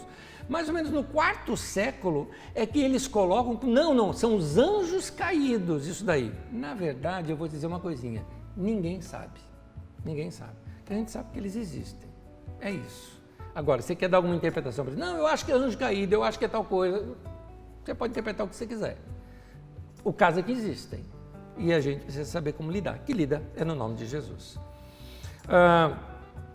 O Jairo pergunta, nessa passagem de Marcos 5,9, que Jesus pergunta qual é o teu nome, foi aí que algumas igrejas resolveram entrevistar os demônios? Pois é. É a única vez que Jesus traça um diálogo com o demônio, que dá para notar claramente que ali tinha uma situação que era didática. Tanto que a resposta do demônio é o quê? Legião. O que é legião? Legião é um agrupamento de soldados romanos. É isso que é legião. Então, quando Jesus pergunta aquilo, Jesus está querendo mostrar o seguinte: nós temos aqui uma cidade que está opressa, tudo está concentrado, eles dão a desculpa neste homem. Qual é o teu nome? Ele fala, um ajuntamento de soldados romanos que dominam esse lugar, é isso que ele queria dizer com legião. O texto todo é didático para mostrar que aquela opressão social é que era de fato a demonização do lugar e não um maluco que estava gritando no meio do mato. Ou seja, o problema não é o maluco gritando no meio do mato. O problema não é alguém estribuchando no chão ali possesso por um espírito imundo. O problema é essa demonização da sociedade. É isso que Jesus estava falando, tinha um problema maior. O texto ali foi registrado para nós para isso, para a gente ver isso no texto, né? O Marcos pergunta aqui uma coisa, Anésio, um dia eu ouvi um desses bispões da TV que se eu saísse da sua denominação, os demônios iam acabar com a minha vida. Olha a continuação. 21 anos depois, o Espírito Santo me acompanha a cada dia. O que eu acho? O que acha disso? Eu acho que você desmentiu o que o cara falou. É isso. Com a verdade, você acabou com a mentira dele. Então você nota aqui que as pessoas inventam coisas e põem pressão em você. Eu vou te contar uma. Saramago, ele conta num dos seus livros, Saramago, não sei se você sabe, é o único escritor de língua portuguesa que ganhou o Prêmio Nobel. Então, Saramago, ele conta num dos seus livros algo assim, de que o diabo resolveu se converter. E ali é uma crítica que Saramago vai fazer para a igreja, tá? É uma crítica, isso aí é de fora, alguém de fora criticando a gente. Mas escuta porque é boa crítica. O diabo resolve se converter e diz que Deus chama o diabo e fala, você não pode se converter. E aí vem a frase, porque se você se converter, eu não existo. O que ele quis dizer ali naquele caso? Que a igreja parece que precisa de um diabão muito forte para o povo correr para a igreja. Porque se não tivesse diabão forte, ninguém nem liga e leva a sua vida e não precisa de Deus. Então tem muita gente que usa essa doutrina nessa prática. Por exemplo, o diabo vai te pegar. Você não está vindo no culto, o diabo vai cirandar na tua vida. Nós tivemos uma situação, por exemplo, de uma irmã, senhora, antes das vacinas. Antes da vacina, em plena pandemia, a igreja retomou o culto e o pessoal pressionando ela, dizendo, os pastores, dizendo que ela tinha que vir para a igreja, porque se ela não viesse, ela não estaria debaixo de cobertura espiritual, ou seja, ela estaria sem proteção e o diabo iria atacar a vida dela. Gente, uma senhora, em idade perigosa, sem vacina, e eles pressionando a pessoa, ou seja, joga medo para controlar a pessoa. Eu não vejo Jesus ensinando dessa maneira. Então, vamos lá. Maurício pergunta, aqui é a pergunta que eu falei. O mesmo nome que expulsa o demônio não tem a mesma facilidade para curar essas patologias e derramar arrependimento nos corações? Maurício, sim, mas vamos entender bem aqui as armas corretas da batalha. Eu vou chamar dessa maneira para você entender. Vou te explicar. Vamos supor que entra um cara bêbado na tua casa, bêbado, você não viu. Ele entrou no quintal da tua casa, ele defecou, ele urinou e ainda ficou esparramando tudo aquilo, bêbado. Você vem e vê o cara e você expulsa o cara da sua casa, do quintal da sua casa. Agora, você consegue expulsar aquelas fezes e urina dele? Você não fala, sai fezes, e elas não vão sair. O bêbado saiu, as fezes não. Ali você vai ter que usar um outro produto. Você vai ter que usar água, sabão, limpeza, cândida, desinfetante e mais, né, para limpar aquilo. Então, a gente expulsa demônio em nome de Jesus. Mas a gente, por exemplo, não adianta eu chegar e falar assim, colocar em nome de Jesus, a cidade toda está salva, aleluia! Osasco é do Senhor Jesus. Resolveu o problema? Não resolveu, querido. Se tivesse resolvido, lá na primeira marcha por Jesus já teria resolvido todo, nós estávamos aqui num paraíso. E não resolveu. Por quê? Porque não é isso que se faz, é outra coisa que tem que fazer. Então, se você quer mudar uma cidade, você tem que ter mudanças, inicialmente na igreja, a igreja é sal da terra, luz no mundo. Aí cada agente do reino de Deus que é parte da igreja também trabalhar. A igreja precisa aprender a votar, precisa aprender a educação, a igreja na cidade, né? A gente tem que trabalhar na educação, na segurança, em políticas públicas e tantas outras coisas para poder a gente ter algo saudável. Como você vê, são instrumentos, eu falei armas, não gosto desse termo, instrumentos diferentes para ações diferentes. Demônio sai no nome de Jesus, mas o que o demônio fez é a verdade da palavra de Deus e a verdade é que vai limpar aquilo tudo. Vamos lá, mais uma aqui. Yara perguntou, o versículo que diz, nossa luta não é contra a carne e o sangue, mas contra principados e potestades. É correto orar para que o Senhor dê ordem aos seus anjos a respeito de algo ou de alguém? Yara, uma coisinha, nenhum lugar da Bíblia manda a gente dar ordem para anjo. Isso é uma mania da igreja da década de 80 para cá. Eu ordeno os anjos que vão, eu libero os anjos do norte, os anjos do sul, que vêm. Tá? Gente, não tem nada disso na Bíblia. Salmo 91, o Senhor dará ordem aos seus anjos para que te guardem todo o teu caminho. Ponto. Quem faz isso é Deus e não a gente. Ponto. Agora, eu preciso orar para isso? Eu preciso dizer para Deus o que é que Deus tem que fazer? Porque tem pessoa que pensa que controla Deus, quase como um videogame, né? Um controle de videogame, controla Deus na oração. É um ensinamento que está enrustido no meio da igreja evangélica brasileira, desde os ensinamentos sobre guerra espiritual e batalha espiritual da década de 80 para cá. E eles não são bíblicos. Esse pensamento não tem na Bíblia Sagrada. Deus vai me guardar e Deus vai guardar você. Por quê? Porque eu me entrego para Ele. É isso que a Bíblia ensina. Aquele que habita no esconderijo do Altíssimo, à sombra do Onipotente, o quê? Descansará. É isso. Direi do Senhor, Ele é o meu Deus, é o meu refúgio, minha fortaleza. É isso. Então eu vou descansar em Deus. Alguém fala, Nésio, mas e se eu sofrer um acidente e morrer? Eu fui para os braços do Pai. Eu estando com Ele aqui na terra, eu estando com Ele no céu, eu estou com Ele. O que importa é meu coração estar voltado para Ele. E eu te digo o seguinte, se entregue ao Senhor diariamente, fale com Deus diariamente, abra o teu coração diariamente para Deus, ande com Deus, tenha comunhão com Ele, o resto é com Ele, tá bom? O resto é com Ele. A Bíblia realmente não ensina a gente ficar dando ordem para anjo, tá? Não tem nenhum texto da Bíblia que diz isso. Ah, mas a Bíblia diz que os anjos são, como que é? Espíritos ministradores, ou seja, ministradores de servos, daqueles que hão de herdar a salvação. Mas eles não são servos meus, eles são de Deus, não é meu, não é meu. Eu simplesmente ando com Deus e Deus é que faz o resto. É isso. Muito bem, aqui estão todas as perguntas que foram me passadas. Eu espero ter feito algumas coisas com você hoje. Primeiro, te despertar da curiosidade para você estudar um pouquinho mais. Provocado você a levar uma vida limpa, um coração limpo diante de Deus. Isso é mais importante do que saber táticas de guerra espiritual, não é? Uma oração forte para você fazer todos os dias antes de se levantar, sem essas frescuras todas, porque isso é invencionice. Anda com Deus, meu irmão, anda com Deus. Não fique falando com o diabo, a Bíblia não mandou eu ficar falando com o diabo. O único momento que você vê Jesus se dirigindo é para expulsar, e pronto. E na maioria das vezes mandando ficar quieto e não deixando ele falar. Ponto. Fala com Deus, anda com Deus, ore a Deus, dê teu coração para Deus, cante para Deus, ore a Deus, leia a Bíblia Sagrada, lava essa alma, que a gente suja ela constantemente, né? Lava a tua alma e aí você vai andar em paz, cheio do Espírito Santo, cheio da Palavra de Deus, uma vida maravilhosa e sendo um agente do amor de Deus aqui na terra. Que Deus abençoe você, em nome de Jesus.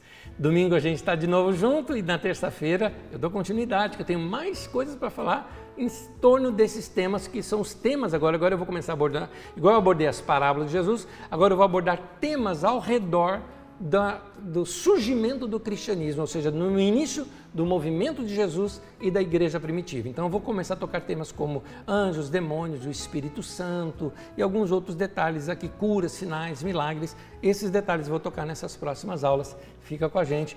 Vou construindo aos poucos, não dá para responder tudo numa aula. Para você ter uma ideia, essa foi a aula mais longa que eu já tive nessas últimas, talvez 15 ou 20 aulas, né?